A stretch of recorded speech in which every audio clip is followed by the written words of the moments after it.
Baik, kali ini saya akan mencoba buka skripsi judulnya Pengaruh Diskon dan Promosi terhadap Keputusan Pelanggan dalam berlangganan internet e-connect.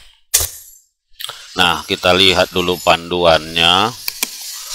Ini dikatakan bagian awal itu terdiri dari lembar sampul depan, lembar judul, lembar pengesahan.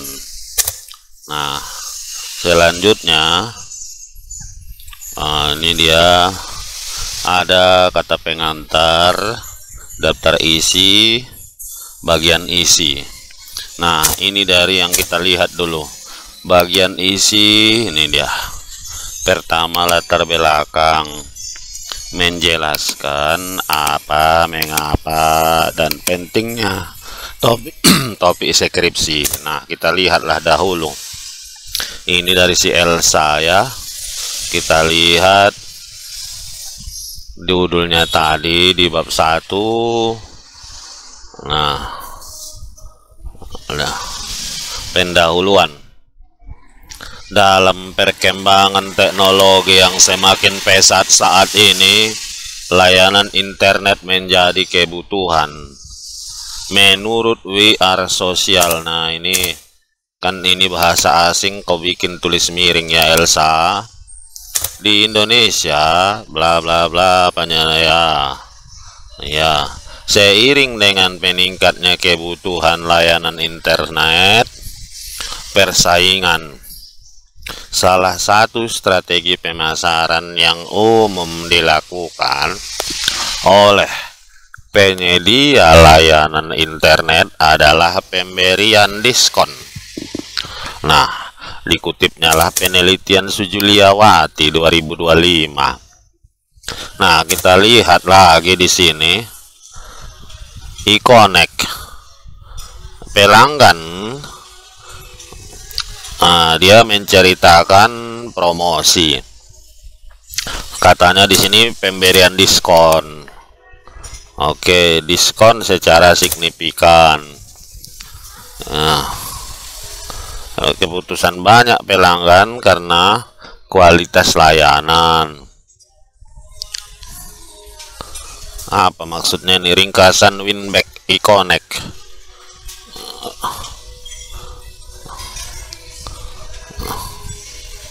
Nah, ini saya tak mengerti ya. Coba Elsa kita lihat ya. Jadi kalau kita lihat judulmu itu kan ini ya, diskon. Baru satu lagi adalah promosi. Baru satu lagi keputusan pelanggan. Nah, tadi yang namanya latar belakang dari yang 3 ini ya, promosi, diskon, keputusan, itu harus kamu buatkan. Pertama ya, ada fenomena yang melatar belakangi. Nah, dalam melihat fenomena itu adalah ada fakta. Fakta yang atau kita katakanlah bukti.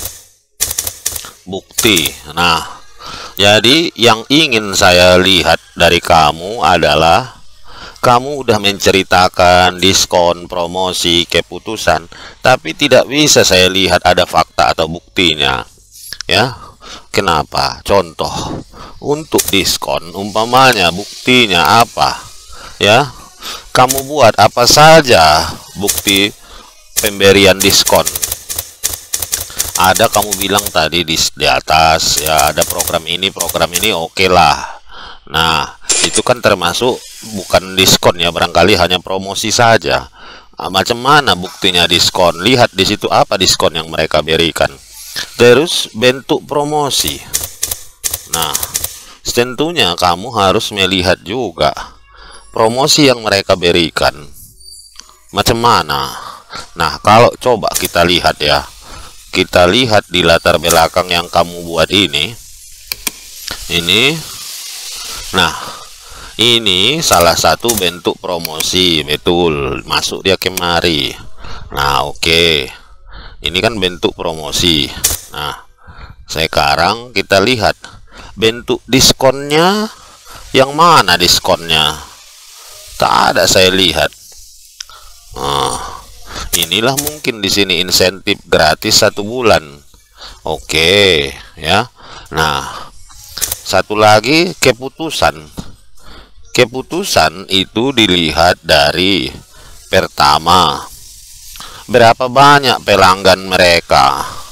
Nah, ini yang kamu tampilkan data-datanya.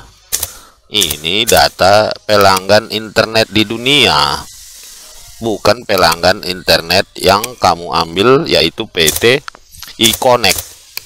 Nah, tidak ada kamu ceritakan. Nah, ya, tidak ada di sini saya lihat bagaimana adanya pengaruh dari diskon dan promosi menyebabkan ada keputusan berlangganan. Jadi, ya, dan ini satu lagi kamu bikin di sini tiba-tiba promo free 1 bulan, tak bisa ke lain hati, berpengaruh. Tengok ya, diskon berupa promo. Nah, oke, terhadap keputusan. Oke, nomor 2, apakah, nah ini yang saya bingung, apakah promosi melalui outbound call berpengaruh? Aduh, saya bingung ya. Maksudnya nanti kamu tidak ada saya lihat di sini yang tiba-tiba jadi pertanyaan di sini, e-win back tak bisa ke lain hati. Terus tiba-tiba ada outbound call. Tidak ada diceritakan di sini. Jadi kalau saran saya ya, di sini harusnya saya buat aja yang baru ya. Nah, ini saya sarankan kamu ya, coba lakukan survei pendahuluan terhadap beberapa orang pelanggan yang sudah berlangganan.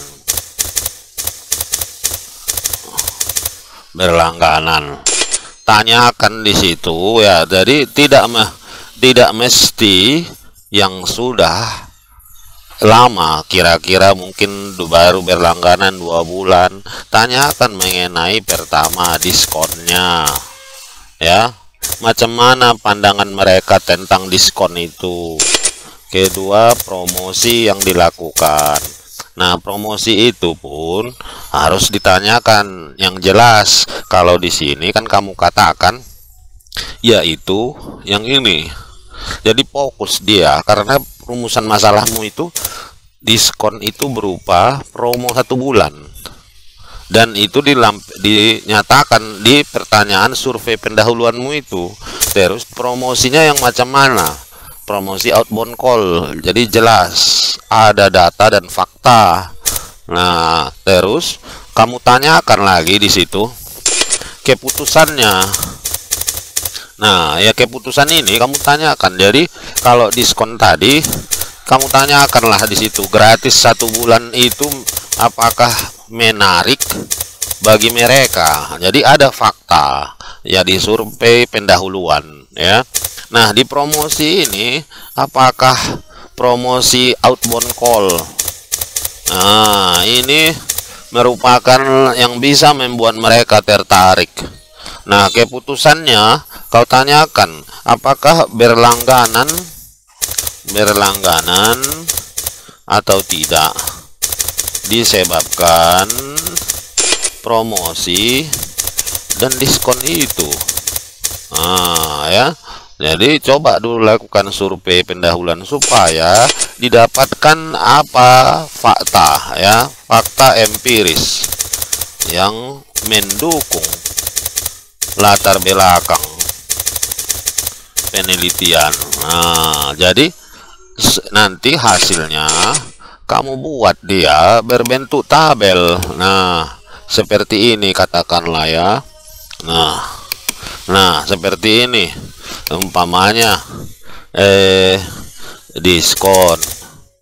Nah, baru promosi, keputusan. Nah, ya, putusan. Nah, kita katakan apa saja pendapat mereka bahwa diskon sangat bermenarik saya. Atau kamu bikin lagi diskon. Jadi kamu bikin di situ berapa orang yang mengatakan menarik, berapa orang yang diskon tidak menarik, ya kan?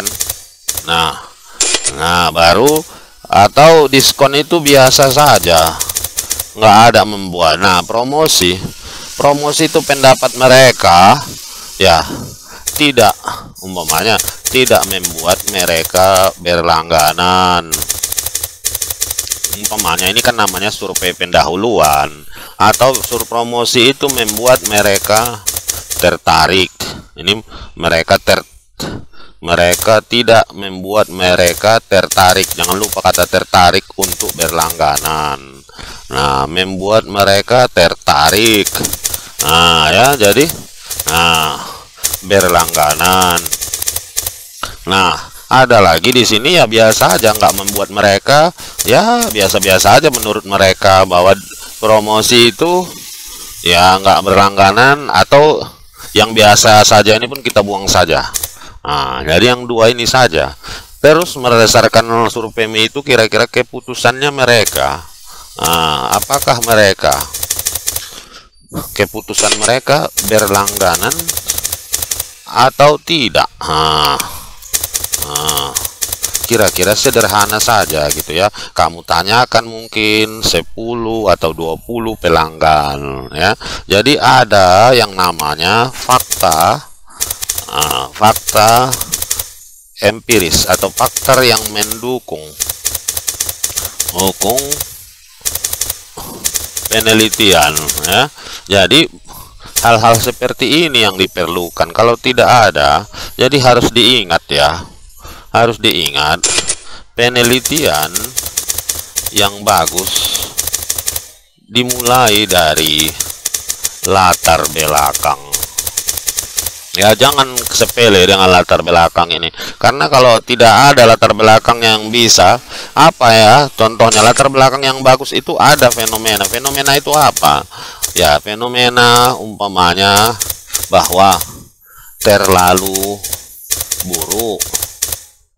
Kedua, apalagi umpamanya terlalu bagus. Nah, itulah fenomena. Jadi kalau di sini kita lihat bagaimana keputusan pelanggan itu, apakah bagus atau buruk. Nah, ketiga itu biasa saja, udah bertahun-tahun begitu-begitu saja. Itulah fenomena.